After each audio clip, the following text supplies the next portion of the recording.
টানা ৩৬ ঘন্টা হাসপাতালে রোগীদের শুশ্রূষার পর মধ্যরাতে দু চোখের পাতা এক করেছিলেন। সকালে সেই হাসপাতালের সেমিনার রুমে উদ্ধার হয় নিথর দেহ। আরজিকর মেডিকেলে তরুণী চিকিৎসকের ধর্ষণ খুনের নৃশংস ঘটনা শিরদাঁড়া দিয়ে ঠান্ডা স্রোত বইয়ে দেয়। বিচারের দাবিতে দিকে দিকে ওঠে গর্জন। সামনেই বাঙালির প্রাণের পুজো।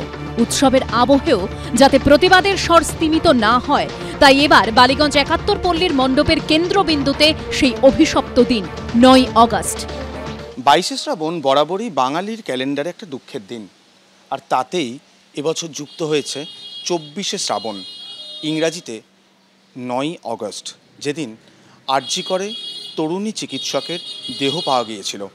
আর সেই দিনটি উৎসবের আবহেও যাতে মানুষ না ভুলতে না পারেন, তাই ক্যালেন্ডারে লাল দাগ হয়ে জায়গা পাচ্ছে মণ্ডপের ভেতরে। ঘটনাটি দেখলাম, খুবই দুঃখজনক একটা ঘটনা। সেই দিনটা হয়তো আমরা আর কোনোদিনই কেউ ভুলতে পারবো না।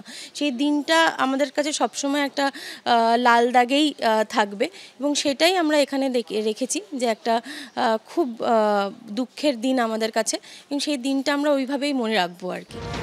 আরজিকর কাণ্ডে বিচার চেয়ে টানা ৪২ দিন ধরে কর্মবিরতি, কখনো লালবাজার, কখনো স্বাস্থ্য ভবনের সামনে। জুনিয়র চিকিৎসকদের অনড় মনোভাবের মুখে মাথা নত করতে হয়েছে প্রশাসনকেও। চিকিৎসকদের নিরাপত্তায় কোনো আপোষ না করে অধিকাংশ দাবি দেওয়া কার্যত ছিনিয়ে নিয়ে তবেই কাজে ফিরেছেন জুনিয়র চিকিৎসকরা। সমান তালে পাশে দাঁড়িয়েছেন সিনিয়র ডাক্তাররাও। তাই এবার পুজোয় দক্ষিণপাড়া যুব পরিষদের পুজো মণ্ডপে ভিআইপি চিকিৎসকরাই। বাগুইহাটির এই ক্লাবে ভিআইপি পাস দেওয়া হবে শুধুমাত্র ডাক্তারদের। ডাক্তাররা যেভাবে এগিয়ে আসে সমাজের জন্য, তাদের কথা মাথায় রেখে আমাদের ক্লাবের সদস্যরা মিলে ঠিক করেছি না, এবার ডাক্তারদের জন্য স্পেশালি আমরা এই গেস্ট কার্ড করব এবং তার বাড়িতে পৌঁছে দেবো। আমাদের কাছাকাছি হাসপাতাল, নার্সিংহোম যেগুলো আছে, যে ডাক্তাররা রয়েছেন এবং আমাদের এলাকায় যে সমস্ত ডাক্তাররা থাকেন, তাদের বাড়িতে পৌঁছে দেবো, যাতে তারা সহজে এসে আমাদের এখানে আমাদের যে অভিনব যে চিন্তাভাবনা সেটা দেখতে পারে। ৬৫তম বছরে পড়ল দক্ষিণপাড়া যুব পরিষদের পুজো। এবার তাদের থিম ন্যায়দণ্ড।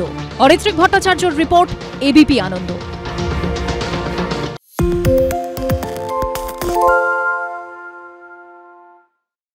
সত্য অন্তহীন, সত্যের খোঁজও তাই, সত্য সন্ধানে তাই আমরা অক্লান্ত, অকুতভয়। এবিপি আনন্দ নতুন ভাবনার প্রতীক, যা মনে মুক্ত, তথ্যে যুক্ত এবং যাবতীয় সীমানার বাঁধন থেকে মুক্ত।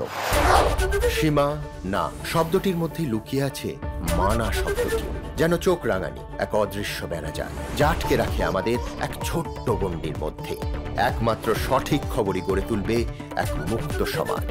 সেই জগৎ গড়ার লক্ষ্যে কোনো সীমানার ঠুকুটি আমরা মানব না। এবিপি আনন্দ এগিয়ে থাকে, এগিয়ে রাখে।